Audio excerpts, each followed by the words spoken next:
So, Lewis, I have inside of my wallet a single folded playing card. Okay.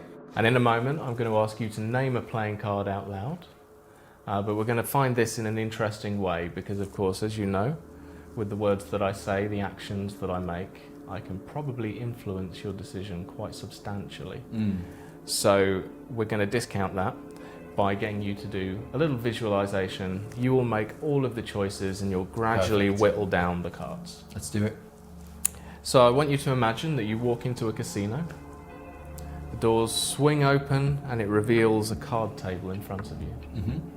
A dealer is setting up for a game that you've never seen before. He's dealing out the cards into two piles, one of which contains the number cards, ace, 2, 3, 4, all the way up to 10.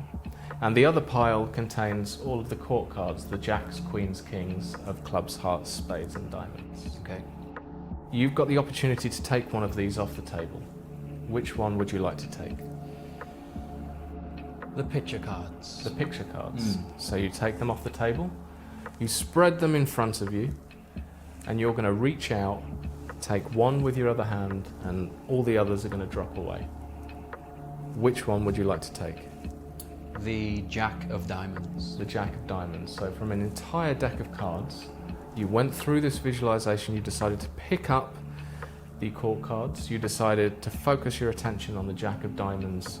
No other cards exist. In the same way that no other cards exist inside of my wallet, except for one, the Jack of Diamonds. Nice. And at this point, you can even show the wallet empty. Do you believe in destiny? Probably not, no. I don't know, I think you can maybe change your own destiny with hard work, maybe. There's no way really to prove whether it exists or not. I mean, the most that you'll get is sort of a vague idea. Like if you were to see a virtuoso concert pianist, you might understand that his calling is to tickle those keys. But for the rest of us, it's pretty much impossible to know whether we're on the path we're supposed to be or not. Some people, though, do believe in destiny. They believe so much that they put all their money down on the roll of a dice or the deal of a card in a casino. Inside of my wallet, there's a single folded playing card. And in a moment, you're going to name a single playing card. But we're going to do this in an interesting way. So Raf, if I could ask you to close your eyes, and I want you to imagine seeing two giant doors in front of you. They swing open to reveal a glamorous room, a casino. You walk forward directly to a card table where a dealer is setting up for a game that you've never seen before. He's dealing out all of the cards into two piles, one of which contains all of the spot cards, the ace through 10 of clubs, hearts, spades and diamonds. And in the other pile, of course, is all of the picture cards, the jacks, the queens, the kings of clubs, hearts, spades and diamonds. And you're going to get the opportunity to take one of these off the table. Either the picture cards or the number cards, it's up to you. Picture cards. The picture cards. I want you to spread those cards in front of you and you'll notice there's two distinct colours there. There's red cards and there's black cards. Again, just choose which ones you want, either the red cards or the black cards. We'll go for the reds. Perfect. So you can throw the blacks over your shoulder, they no longer exist. So now, in your hands, you've just got the jack, queen and king of hearts and diamonds. Yep. This time you're going to eliminate two of these values. So you're going to eliminate all of the jacks, all of the queens, all of the kings. Choose any two. Queens and kings. We'll go for the queens and the jacks. The queens and the jacks are gone. So all you've got left is the king of hearts and the king of diamonds. You can open your eyes. As promised, inside here, one single folded playing card.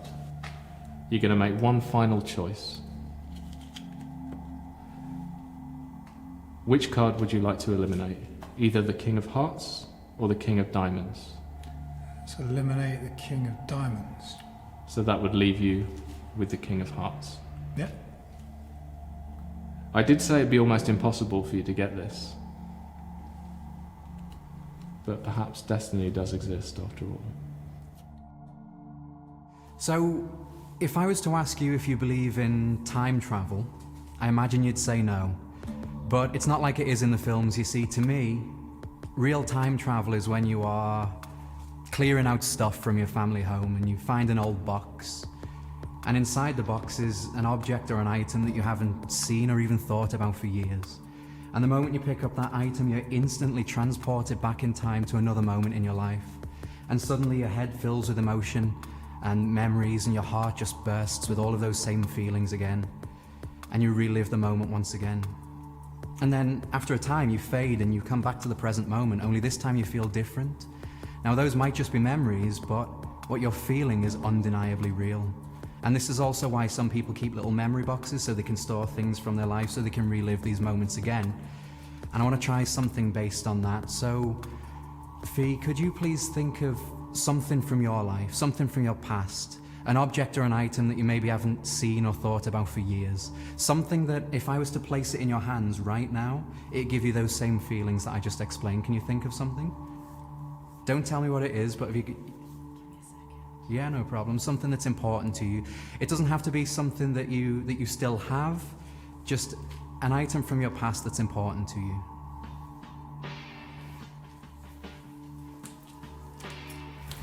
I'll just think of the first thing, mate. Yeah, that's perfect.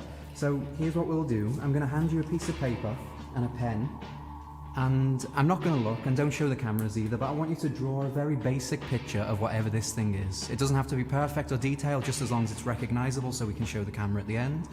And when you've done your drawing, you can write underneath it if you want to. You can write what it is, but when you've done it, turn it over and we'll stick it back in there and we'll continue. All right? So I'll leave that with you along with the pen, and I won't look, and don't let anybody else see. I'm not a very good drawer, but I'll do it. Nobody is a worse artist than me, don't worry.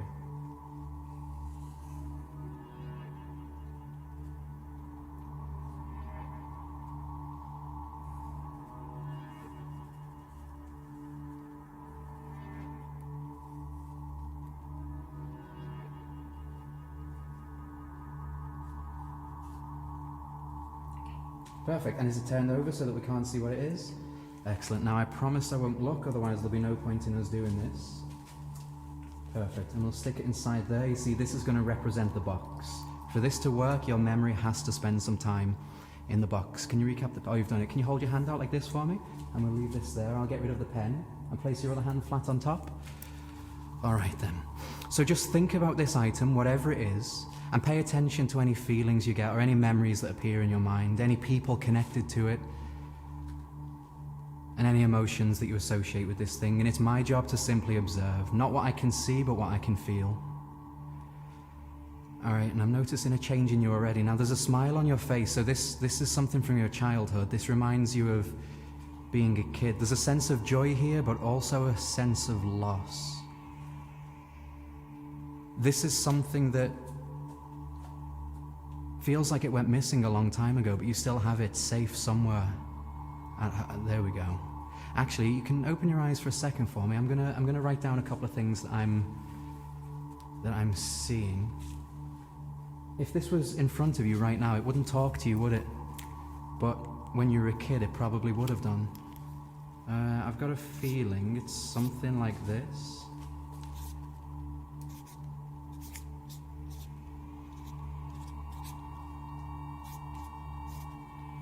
Okay. You have to forgive my terrible art skills. All right. So if you could just lift that hand for a moment. I'm going to do a little swap. And don't look just yet. All right then. That's what I feel this is. Before you look at that, can you tell us all, what did you decide to put in the box?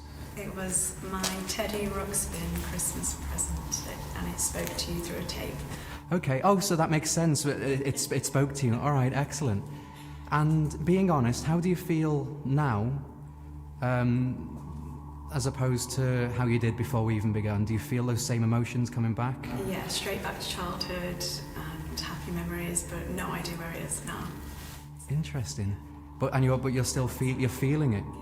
And I think I know what's causing that. You see, a moment ago I asked you to think of something that I could place in your hands that would give you these feelings that you're experiencing right now. And you said your teddy bear. Take a look at my drawing. Much better than mine. And there we go. And I am curious as well. I do have to see. Let's have a little look. Oh, and there we go. I'm happy with that. And you can keep this and keep my drawing as well. And there's a new memory for the memory box. All right, thank you. Yeah, absolutely.